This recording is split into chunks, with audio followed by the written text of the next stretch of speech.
pardon me, really. I know that's not how I'm supposed to come back after several months. I think the last time we had our the last episode of emotional intelligence, of the emotional circle of intelligence, was in August, if I'm not mistaken.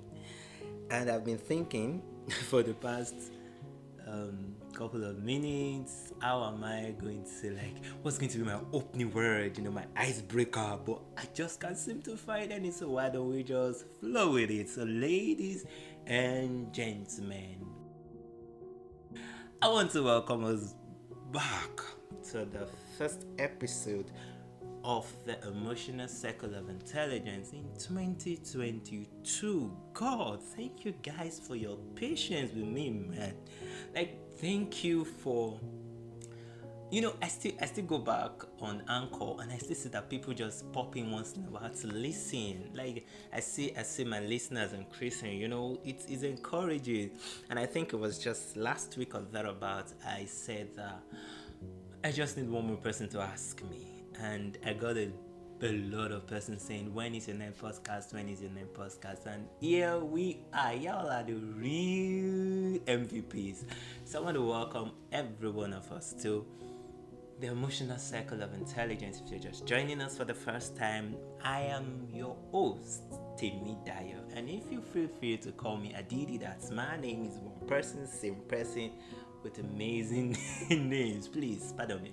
And for our returning listeners, thank you for sticking with us all through this while. I want to welcome us once again, and we are back and better.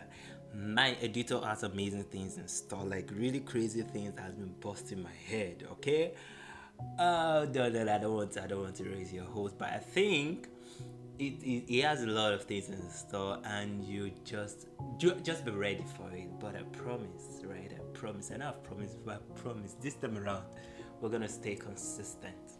God help me. All right, and with all your support. So welcome back to the emotional circle of intelligence. Just a quick recap of everything we've done over the past from beginning. I know we spoke about for those of us who are just joining us for the first time, please, this is the emotional circle of intelligence, where we help each other to become masters of our emotions in the simplest possible way. All right, I am not an emotional intelligence expert. I am an enthusiast. Okay, so you may not be hearing all of the professional jargon, but it's going to be as relatable as possible. Our primary goal rather here is to make sure that we keep it simple and stupid, so that even a 5-year-old can understand what we're trying to say, so you won't be hearing PP grammar. So that said, please, once again, welcome to the emotional circle of intelligence, and safe to say Happy New Year. Right? Imagine I'm wishing you guys a Happy New Year in July. God. Well, you will pardon me, but we're here. And we're back. And better. So over the past, from inception, I think we spoke about the emotional intelligence concepts. We talked about the components of EQ. We talked about EQ at work. Talked about EQ in leadership. How emotional intelligence helps us to lead better. We talked about staying sane, staying healthy. That's applying emotional intelligence to our health. We talked about loving maturely rather, which is our focus was on self-love, and then we talked about the laws of attraction. We talked about messed up from home. That's how we grew up affects our disposition to emotional intelligence. Alright, then we talked about toxic masculinity. I think that was one of my favorite. Well, I don't know if I'm supposed to have one, but pardon me.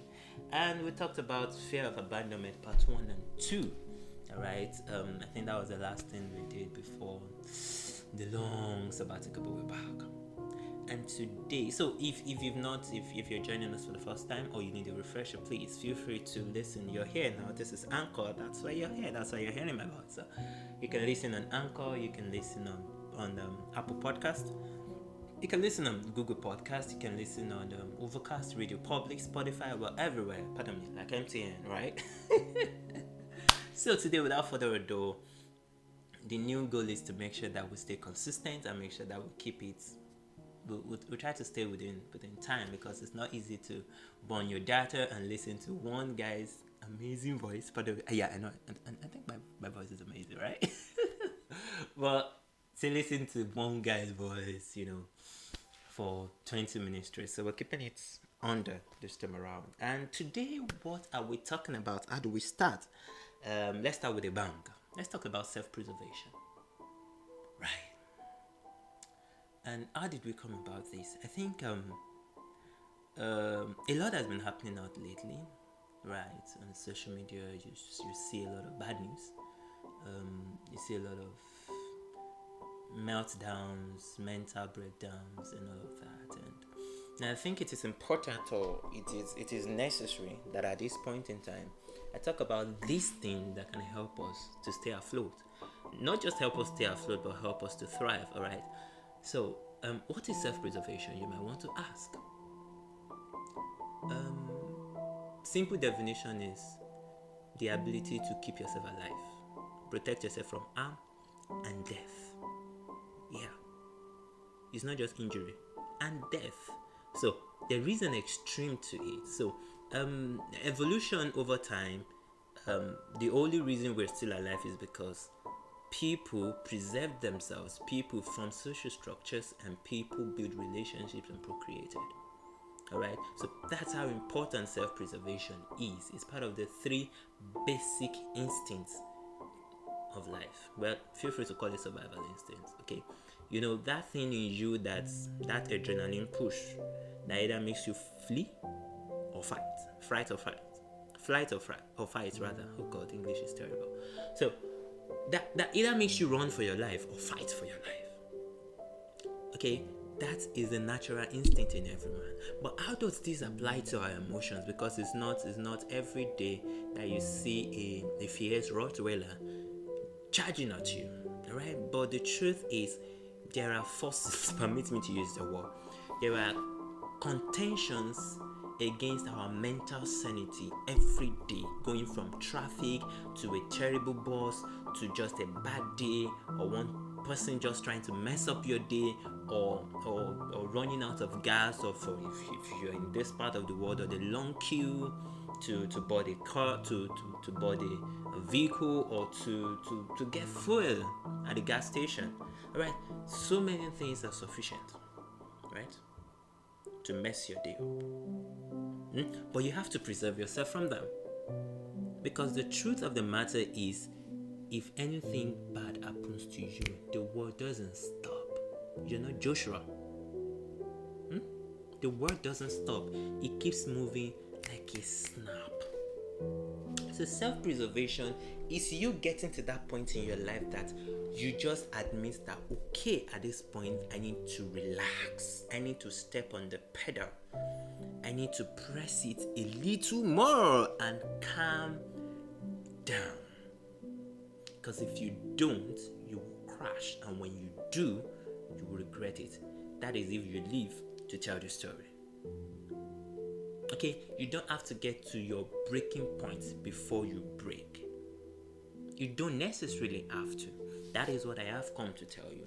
That it is totally fine to feel awash with your emotions. It is totally fine to feel helpless. What it's not fine is when you try to keep pushing, you try to want to break it, when apparently all you need to do is take a break and re-energize. This is not me telling you to give up. This is me telling you to take a break.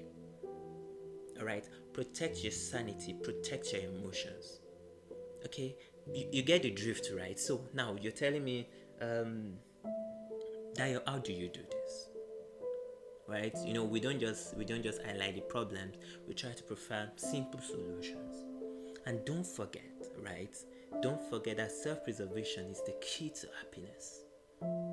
It's the key to living a happy life. And how do you do this? Number one, you have to know that you are human. You're not, even Superman is a man, so he's human, right? You're not God. You can't solve the problem of the world. You cannot solve world hunger, right? You can't make everybody happy. For God's sake, you are not Dodo. You're not Mother Teresa. Know that you're human, and know your limits. Know when to stop. Okay, just know it. Know your limits in people's lives. Know your limits and don't go beyond it. And very importantly, you have to set boundaries in your relationship with people. Set boundaries and abide by them. Okay? Then I know we try to encourage people to help people, okay? Right? But don't try to fix the unhappiness in everybody's life.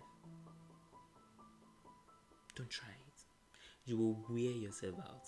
See, the body is a horse. That's you only have one. Okay, you only have one. So if you run it aground, you won't get to your destination. And the irony of life is those who you kill yourself for may not even be at your funeral. Okay?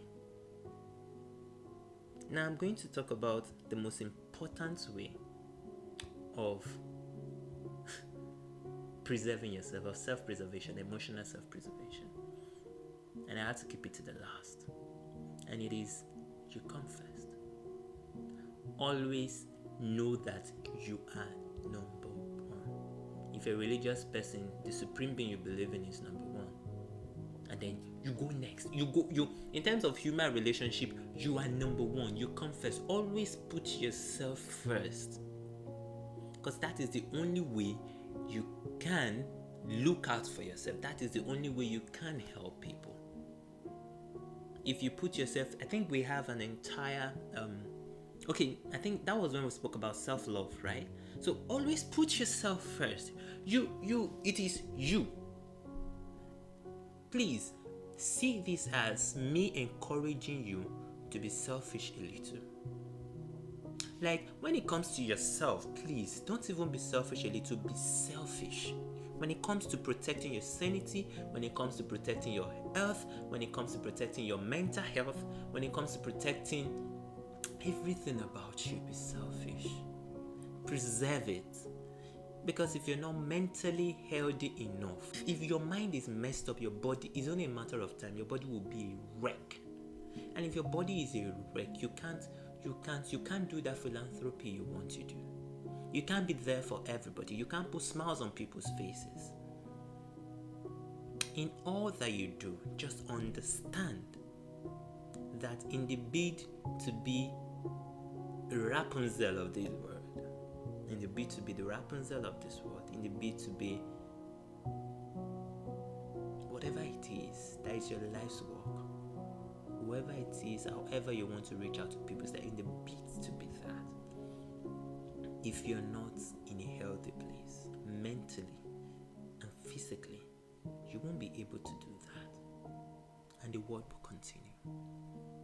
Without overflogging it, we are back. And this is how we're starting.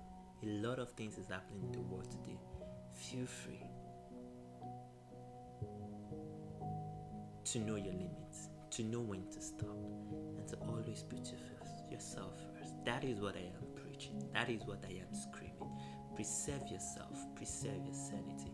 That is the only thing that guarantees your survival. Or maybe one of the important things that guarantees your survival and that guarantees your ability to change the world like you want to. Thank you for hanging in there. Thank you for staying with me. And thank you for listening to another 15 minutes of Temidayo Adidi from the Emotional Circle of Intelligence. Please, whatever you do as we go into a weekend, make sure that you look out for yourself. Make sure that you protect your emotions, you protect your sanity, and do well, ladies and gentlemen. Just stay safe. For my YouTube audience, because this is the first time we're actually having a YouTube channel for the Emotional Circle of Intelligence podcast, I would like to welcome you to my YouTube channel. Please do not forget to like, share, and subscribe. And very importantly, turn on the notification bell so that you don't miss any of amazing content from the Emotional Circle of Intelligence podcast. Thank you.